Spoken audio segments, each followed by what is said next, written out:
Hello everyone and welcome back. This is my A to C Stitch with me, where I stitch a whole project from the beginning to the end.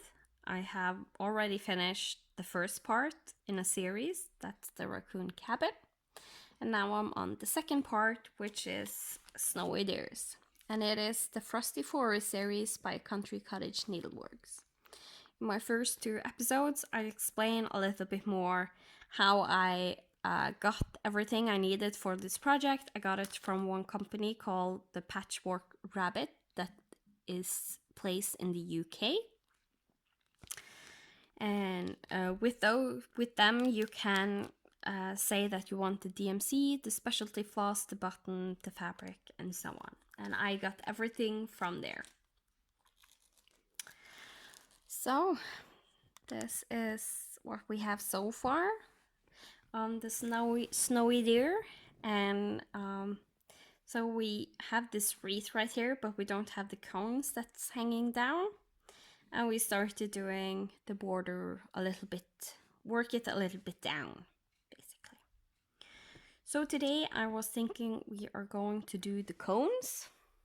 I just call them cones because I don't know the correct name and I always forget to look it up, and when I have looked it up I usually forget what it was. So yeah, I should probably write it down on a note and just stick it to this fabric so I always have it there. Pine cones? It's pine cones. So cones not that far off. Pine cones is the name of those. And the small right here, and the one I have here with the raccoon and it's hanging on the tree. I believe they're called pine cones, and in Norwegian they're called kongler. So yeah, it's a very different name in Norwegian than in the English language, and that is most likely why I struggle to remember it. This will be a little bit shorter video because I have started something new, and I will just talk about that a little bit when I stitch, so you know why I end this a little bit shorter than normal. I will do this for about half an hour, maybe a little bit more, and then end it. Normally I will go to 40 to 45 minutes, sometimes 50, sometimes almost an hour. My thinking is that I want to do like the intro and the stitching to about 40 minutes, and then I try to end the video. But often, more than not, I will go over. So let's just jump into stitching so you have something to look at while I ramble on. So the reason why I need to make this a little bit shorter is because I have started something new.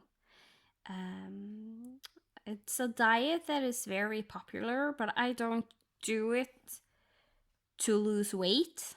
It's the intermediate fasting. I think that's how you say it. And basically what you do is you have 8 hours in the day that you can eat in those 8 hours, and you go 16 hours without eating. So, and you're like, well, that sounds like you are trying to lose weight. It wouldn't be bad if I lost some weight because I have gone up a lot since my son was born, but it's not to a point where I like need to do that actively, and most likely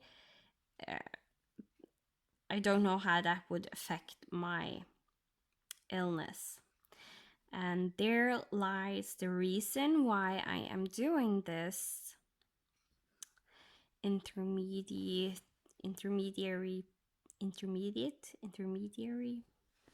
fasting. It's because with my illness, you always struggle with not having enough energy. your body struggle to produce enough energy. So you usually use more energy than your body can replenish.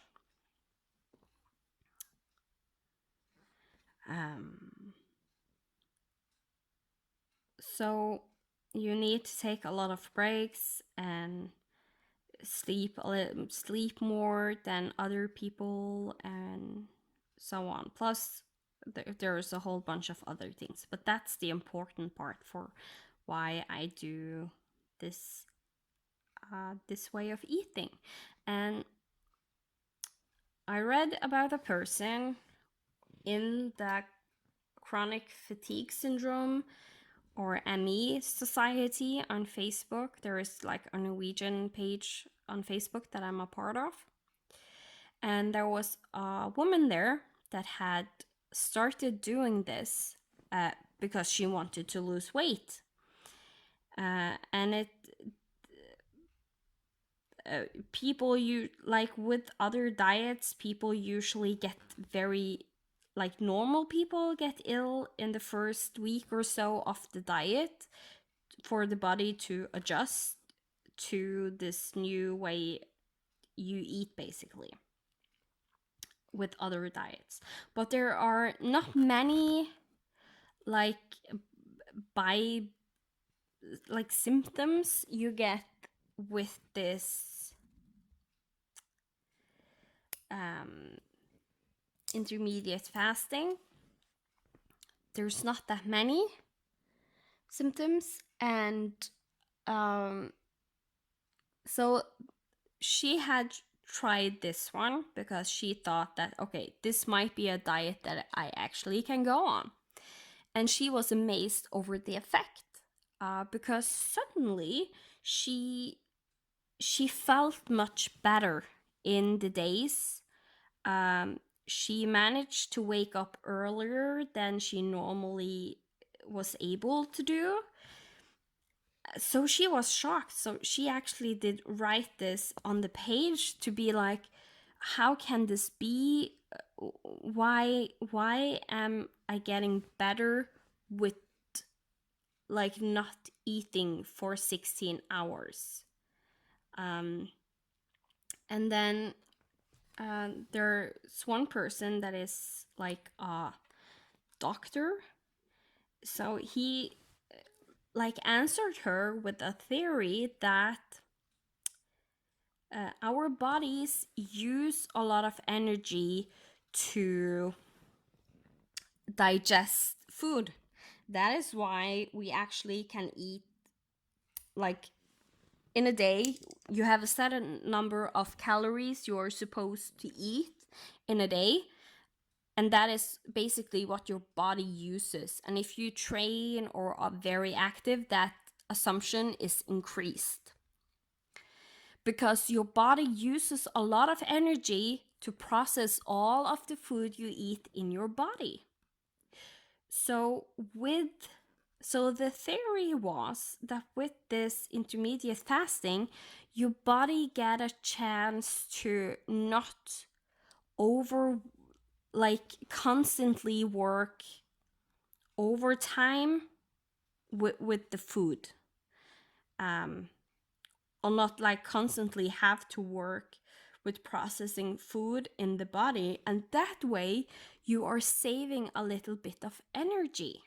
So even though you don't eat like and get energy from food, you save energy by not eating a little bit. And as the doctor said, there is a fine line between, like, stop eating at all, because then you would definitely get worse. So there's a fine line between not eating at all and eating a period of time in the day. And that's where your body will be active with trying to process food. And usually why you feel then better in the morning is because through the night, your body has been able to focus on itself and recharging rather than digesting food. So especially these late night snacks and stuff like that, those are the worst for like your body to handle. Um, it's really hard to explain in English. But basically, that's the theory. The the doctor said.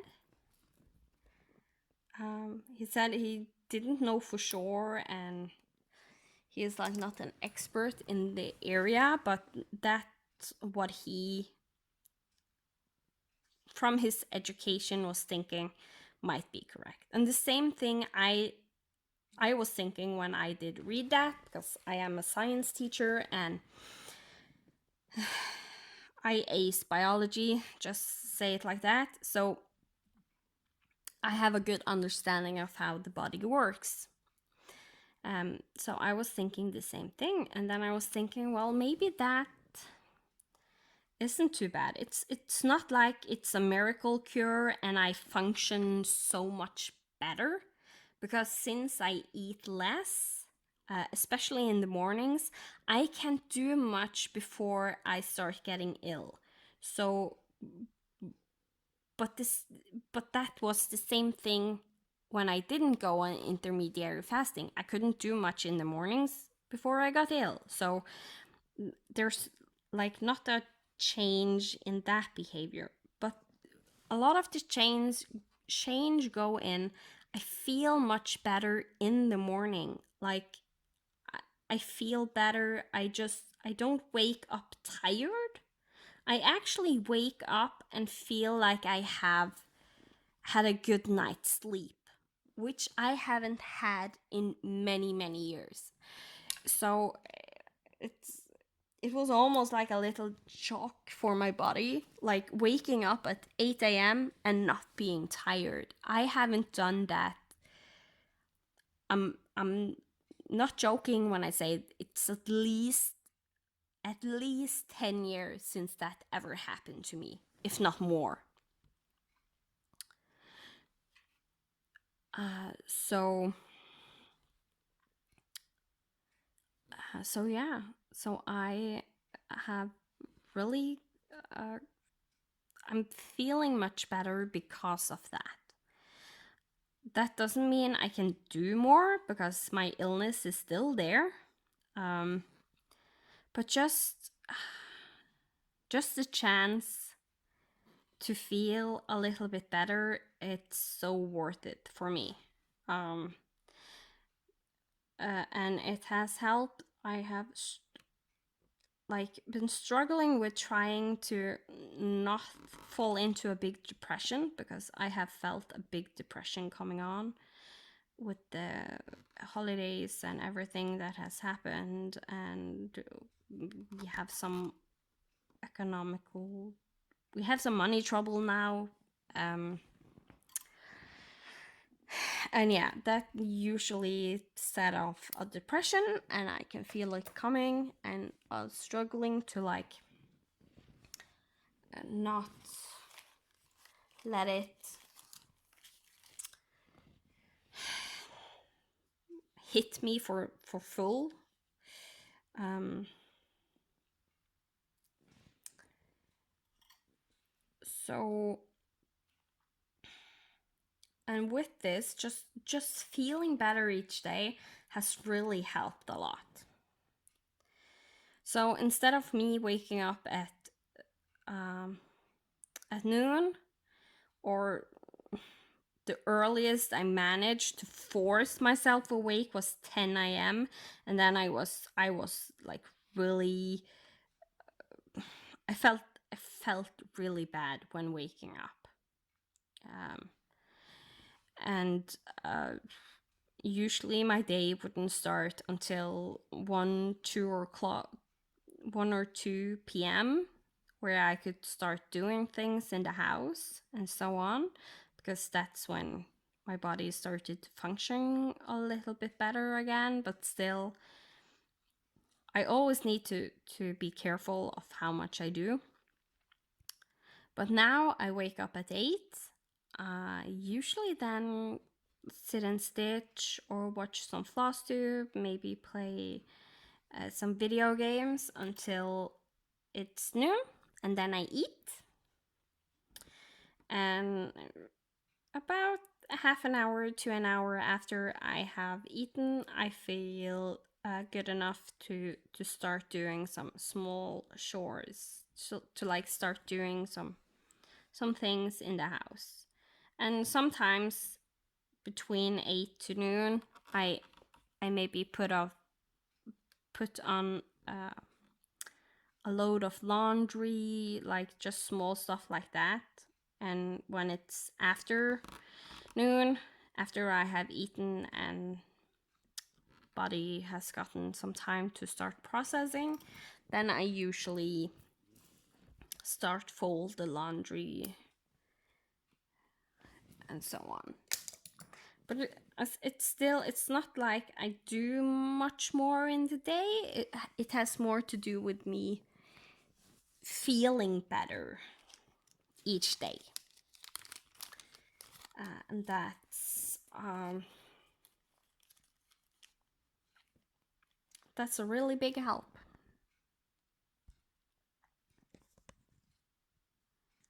Try to zoom you in a little bit.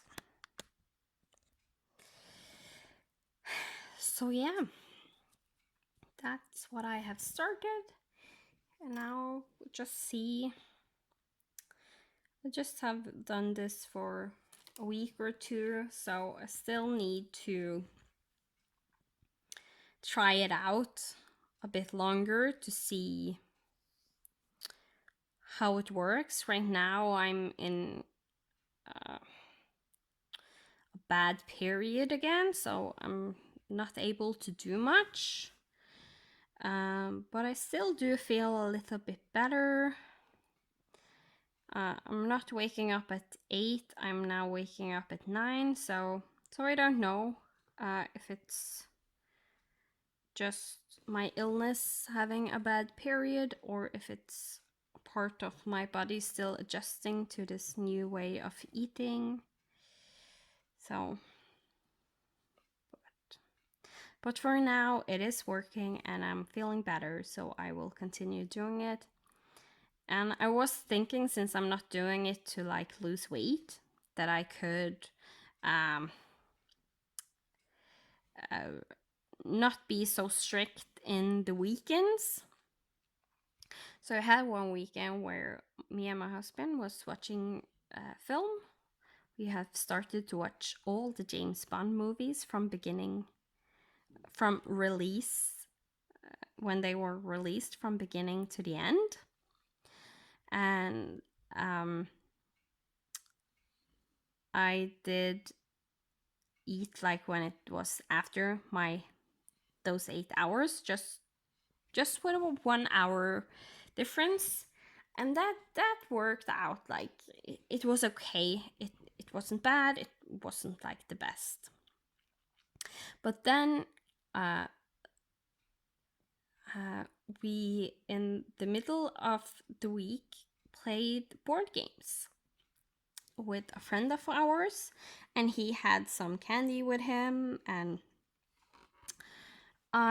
when we sat there playing board game, I totally lost control of the time, and suddenly I was eating when it was 10 p.m. I am supposed to stop when it's 8 a.m. to eat. And the next day, I felt so ill. It was day and night. I was really ill. It didn't feel good at all. And my husband, he is like, well, maybe it's fine if it wasn't for the fact that what you did eat was like candy. Maybe that also affected it negatively, because it's fast calories, but your body works on it a whole lot of time. So in the end, you end up getting like a lot of time where your body works uses energy, but you don't get more energy from that food. So, but I don't know. I'm just thinking that I'm going to try and stay really strict with the eating, and maybe like some days if my son is we struggle like late to get him to bed, then he's supposed to go to bed at around 7:30. But if he's late, then maybe I don't get the time to like make food and eat before 8. So sometimes I go a little bit over, like a 8:15, something like that, and I will still like eat. And it went fine when it was only an hour going over. So maybe if it's a special weekend, I can go an hour over. But I think right now the best part is just try and stick to the program. Stick to the rules. As I said, I'm at least feeling better, and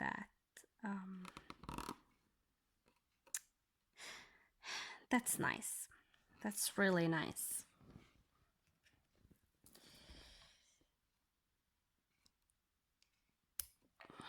Okay, we have one last of this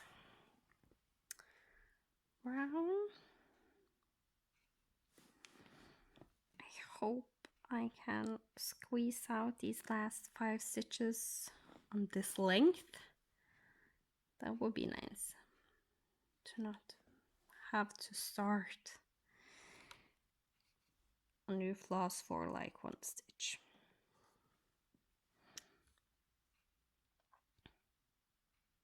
But hey, I now have found a new way to play floss chicken when I'm not turning around my project, so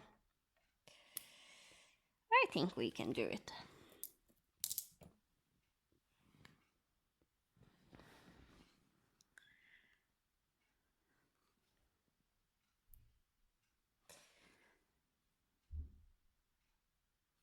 And when I'm done with these last 5 stitches, I think I am going to end this video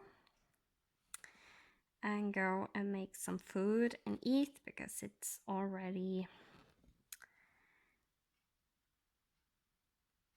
it's 5 minutes until noon. So today I started being hungry at like 10 a.m., which is not normal for me. I usually don't start being hungry until like 11, so it's only an hour where I drink a lot of water to try and compensate for the fact I'm not eating. But today it started at 10, so I do think that I want to eat exactly at noon, because normally I sometimes don't start to eat before it's like 1/4 past noon. So yeah, because I usually start making the food at noon and then eat when it's ready.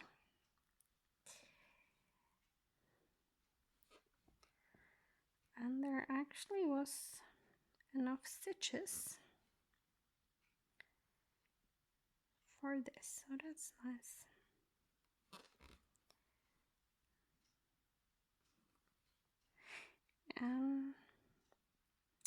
I will be, for you, I will be back like next week. That ended up underneath the fabric. I will be back next week but in all reality, I am still filming the same day because I'm using this for my homework in Magical School of Stitches. So I will just cut that floss off after I turned off the camera, since it ended up on the back side. So yeah, we at least did all the brown on the pine cones. And then we just have the green left to do. I'm still debating, since there is a little bit color different from this skein I used to this skein I used of the same color. I might do the pine cones in this darker one and just have this wreath in the lighter one. So yeah, I might do that. And there is the same wreath on the other side of the Racoon Cabin here. That is pattern number 8 that I'm going to do next when I'm done with part 2. And I think I'm going to do the same thing. I think I'm going to try and use this green color here there that is a little bit lighter in the color most places, except for when it's pine cones. Plus I think it will give a little bit more to the pattern. Also, the reason why this might feel and look a little bit lighter is because of the white snow here, and it's not next to the brown, so that also maybe makes a difference. I'm not sure, but I know this is the skein that there is a little bit variation in because it has been discolored. I don't know why it has been discolored, it just has happened. It's an old skein I had in my stash, so I think I will do this color right here, or this skein I use for these pine cones on these pine cones, but that will wait until next time.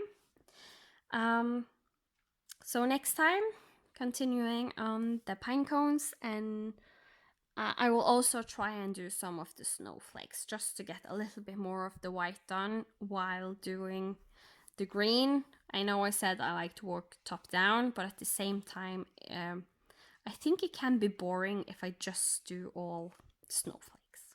It might be boring, it might not. We'll see. Maybe in a few hours I change my mind again. Who knows? So this is a shorter one. I don't think it's too bad, since the one where I finished, thought I had finished the Racoon Cabin lasted, almost 2 hours or something?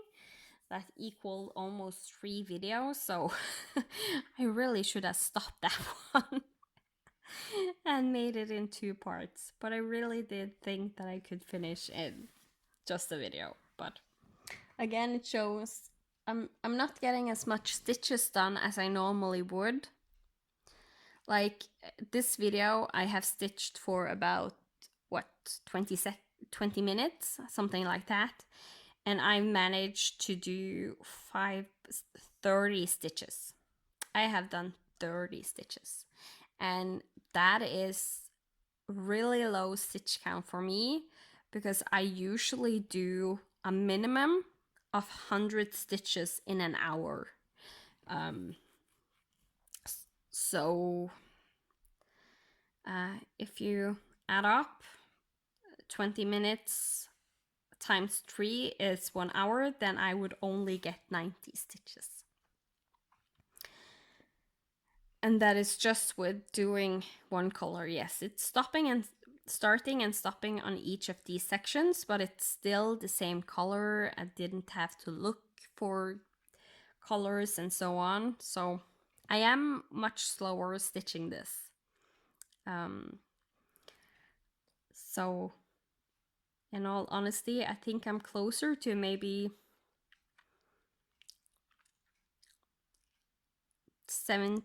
between 70 and 90 stitches in an hour when I stitch on the Racoon Cabin, so it takes a little bit longer, but still I love doing these videos. I know a lot of you really love to watch me doing these videos, so I'm going to continue doing it. And stitching isn't about how fast I can get things done, it's about enjoying the progress,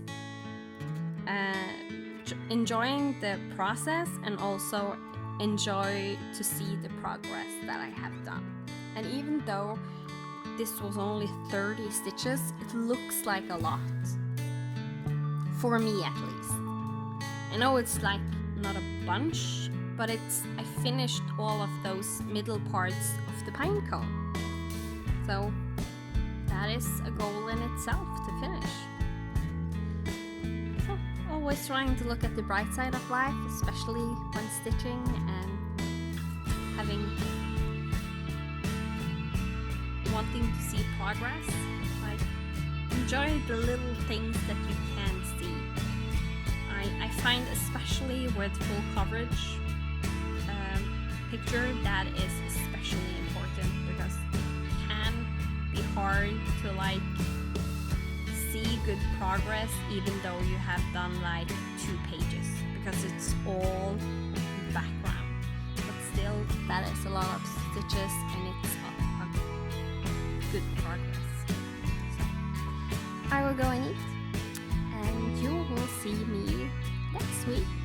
So long, take care, happy stitching. I hope you have enjoyed this little video, and see you again in a week. Goodbye.